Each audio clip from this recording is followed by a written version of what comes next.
Hello, George, and of course, everyone knows you, but for the new audience, can you introduce yourself in front of the camera? Yeah, so, as everyone knows, my dad's one of the leading horse trainers in Hong Kong. Very humble, they're a champion. Yeah, so we're doing pretty well. We've had 7 Horse of the Years in a row so far. So, Dad's, I'm a bloodstock agent here, and Dad and I work as a close-knit team.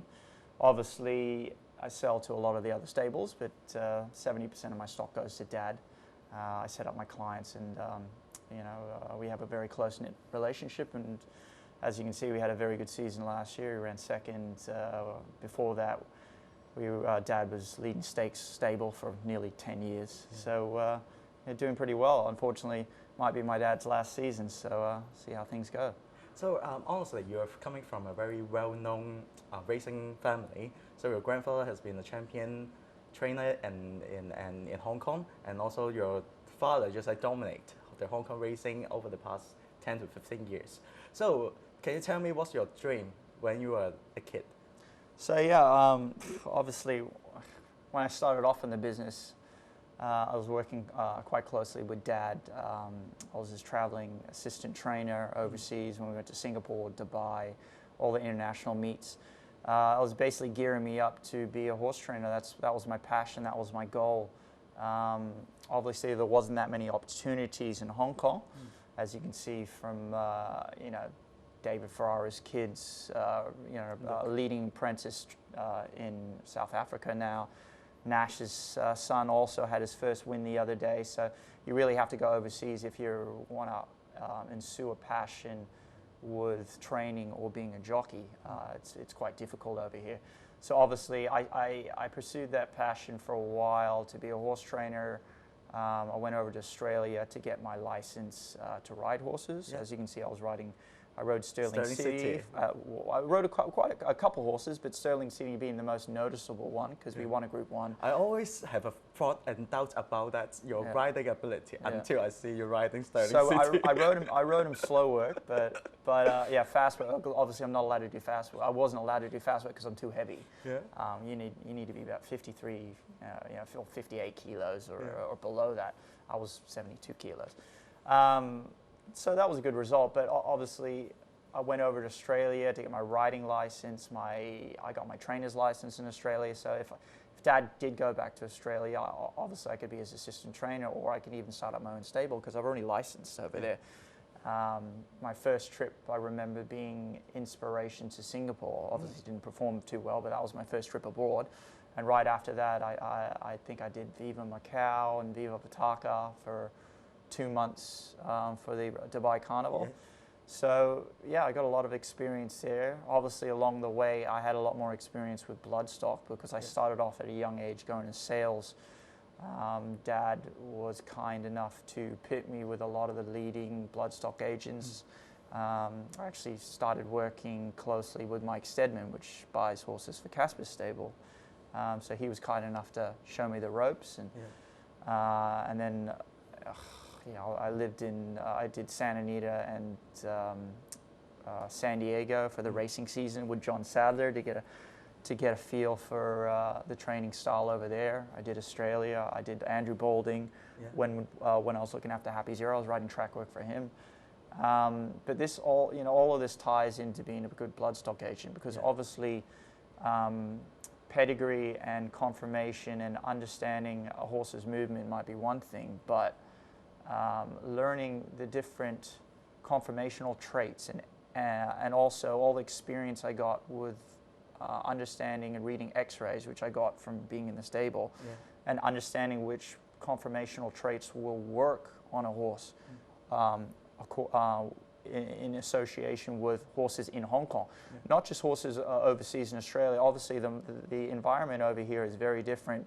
Both the horse has to have a good temperament, but certain conformational traits will work in Hong Kong, certain x-ray traits will work in Hong Kong, but they're not going to, because of the firmer surface, they're not going to work over, they might be more lenient over in Australia or Europe. Obviously, we got a good network of veterinarians which look at our x-rays and do our Hong Kong Jockey Club vettings over in Australia. Ben Mason worked with us for 12 years in Hong Kong. He's one of our main vets in Australia, and he is a pivotal, very important, plays a very pivotal role for us in Australia in the sense that he knows which X-ray issues are going to work in Hong Kong. He might say to me, oh, I've seen this X-ray issue or lesion in this area 10 times, and 2 times it's broken down, and 8 times it's worked out. So the networking is very important with the bloodstock business. So everyone wants to ask this question. So you have a very good eyes in picking champion. So can you share the tips with us that how to pick a champion in your eyes? So for example, in yearling sales, how can you pick a horse? Well, I've looked at so many thousands of horses. Dad and I work quite closely together, as I said. I'll be at the farms way before the big sales. So a month before they even hit the sale ring, I'll be there. Main reason is if you can get them in their normal environment, they're relaxed. They'll walk a lot better. You can see their temperament. You can compare their temperament from the farms to the sales. It's kind of like poker, I said. It's a lot of experience. We've been doing this for so long. I started looking at horses when I was 10. I started riding at 10. I started riding when I was like 3. So yeah, it's a lot of experience. I was very fortunate to be in the stables to be able to follow the horses we bought so closely. A lot of agents don't follow them as closely as we were allowed to, because we can see what, what's the, okay, I bought this horse with slightly toe out conformation. What has happened to this horse? A lot of the agents they'll follow their horses, but they don't know, what's happening with the joints or what's happening with the knees while in training. So that's a lot of experience we gain, which I'm very fortunate to have. Picking a good horse, I mean, you look at the head, at the size, and how they walk. I like a good moving horse. I like a good hip behind. Good horses have very good overreach. Good horses have good nostrils. Some people go as far as to check hearts and check lungs. I think conformation and that sort of thing, and how they move is a lot more important. What I like to do is I'll look at a horse's type before I even look at pedigrees. Pedigrees are important to me, but obviously we stick to a lot of pedigrees which have worked in the past, which Dad's trained, but it's very conformational, how they move, the general feeling we get from the horse. For example, I mean, a Thero. I don't buy big horses. I don't buy huge horses like that unless they move well.